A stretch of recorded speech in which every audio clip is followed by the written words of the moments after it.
লঘুচাপের কারণে দেশের বিভিন্ন এলাকায় বৃষ্টি হচ্ছে, যা অব্যাহত থাকবে আরও এক সপ্তাহ।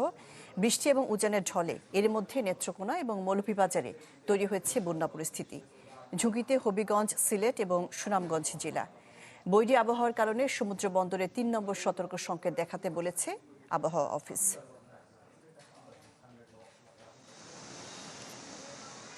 লঘুচাপের কারণে ঢাকাসহ সারা দেশে ভারী থেকে অতি ভারী বৃষ্টি।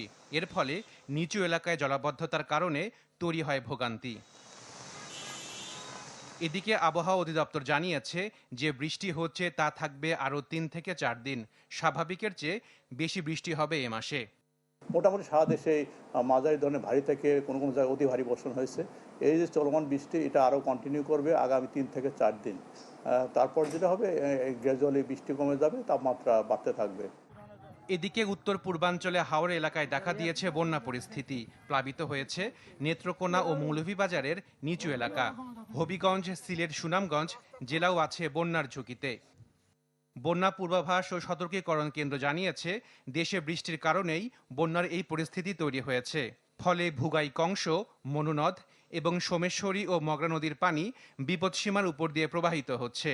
কিন্তু বিগত ২৪ ঘন্টা চেরাপুঞ্জিতে তেমন কোনো ভারী বৃষ্টিপাত পরিলক্ষিত হয়নি। হবিগঞ্জ এবং এছাড়া আমাদের ব্রাহ্মণবাড়িয়া, কুমিল্লা, ভৈরব বাজার ওসব জায়গায় অতি ভারী বৃষ্টিপাত অর্থাৎ ১০০ মিলিমিটার অধিক বৃষ্টিপাত পরিলক্ষিত হয়েছে। এবং মূলত এই অতি ভারী বৃষ্টিপাতের কারণে আমাদের হাওড় অঞ্চলের পানি সংকট অতি দ্রুত বৃদ্ধি পাচ্ছে।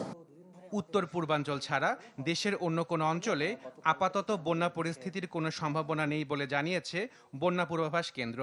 বৃষ্টিপাত হচ্ছে সমগ্র দেশে, মোটামুটি বৃষ্টিপাত হচ্ছে, কিন্তু ওইসব অঞ্চলগুলো যেটা হয় সেগুলো আসলে খুব একটা পাহাড়ি অঞ্চল না। উত্তরাঞ্চলে কিছু জায়গা ছাড়া, বাট রাজশাহী বা অন্যান্য জেলা ওগুলো একদমই পাহাড়ি অঞ্চল না, এবং সেখানে নদীর পানি খুব আস্তে আস্তে বৃদ্ধি পায়।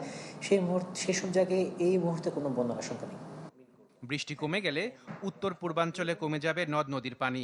উন্নতি হবে হাওড় এলাকার বন্যা পরিস্থিতির। কারণে আসে, কিন্তু এবার মূলত দেশের আশিকিন প্রিন্স, চ্যানেল 24, ঢাকা।